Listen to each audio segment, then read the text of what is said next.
My background is that I have worked for many years in helping the church deal with the issues of sexual abuse.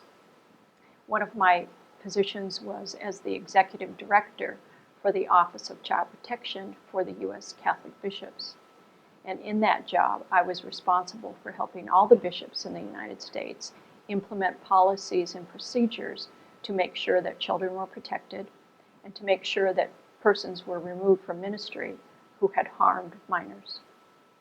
I have also a law enforcement background and spent 25 years as an FBI agent in the United States.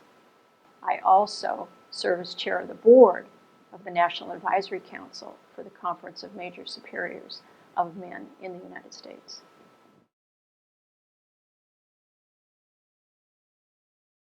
The scope of work is to take a look at all the allegations that have been made about members of the SCV over the last 40 years and to evaluate how those particular allegations were handled and what was going on in the culture of the community over those years that contributed to incidents of misconduct. And then we're also looking at what the culture is now and what policies and procedures are in place now to protect children. Our process is to conduct interviews, it is to look at files, it is to look at information from public sources, and it's also to look at the reports of the Ethical Commission and to look at the report when it becomes available from the Apostolic Visitor.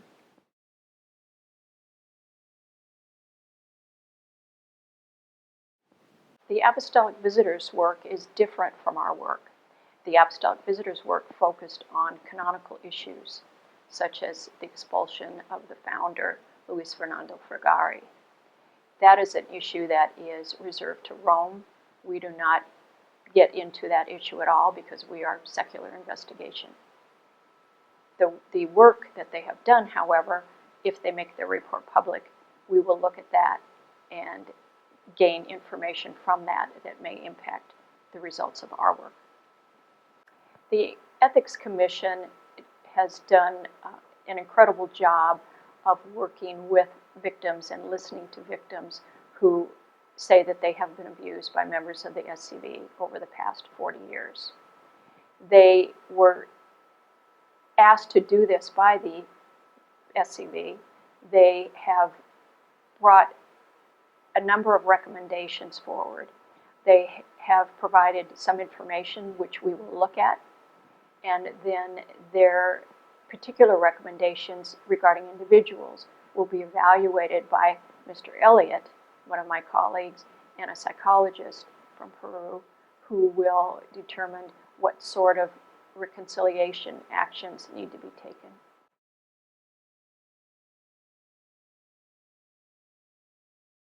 Well, clearly there has been wrongdoing by SCV members, not all, a small number, over the years. That wrongdoing is something that we're going to look at very closely to determine, if we can, how it was allowed to happen and what the community's response was to those allegations.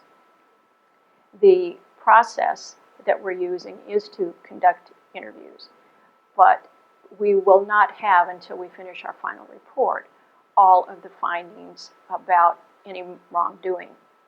The second part of your question has to do with policies and procedures.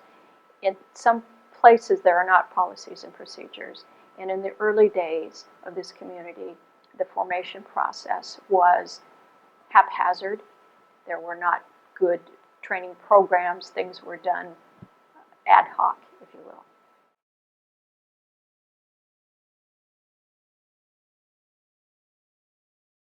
The current leadership has been incredibly supportive of our work. They asked us to come in as complete strangers, although we have excellent experience and years of experience between us to do this work.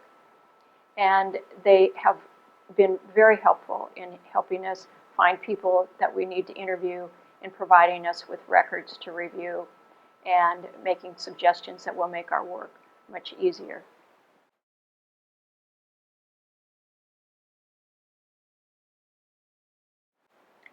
There are a couple of things that have happened in the last few months. The first thing that the SCV has done is to provide training throughout its school systems to educators and parents and people that are interested in receiving this training. This training is about sexual abuse. It is about how to recognize sexual abuse, what to do if you see it, how to recognize if someone might be an offender or breaking boundaries with minors, meaning the behavior is something that would be what we would call a red flag, that they might be an offender.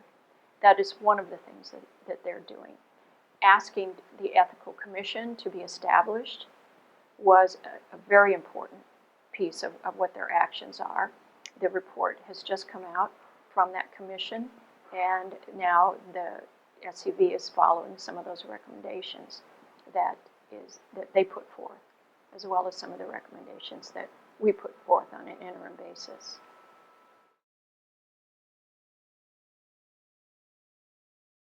Well, we're not certain as to a date when our final report will be completed. We hope that it will be completed within the next 3 months.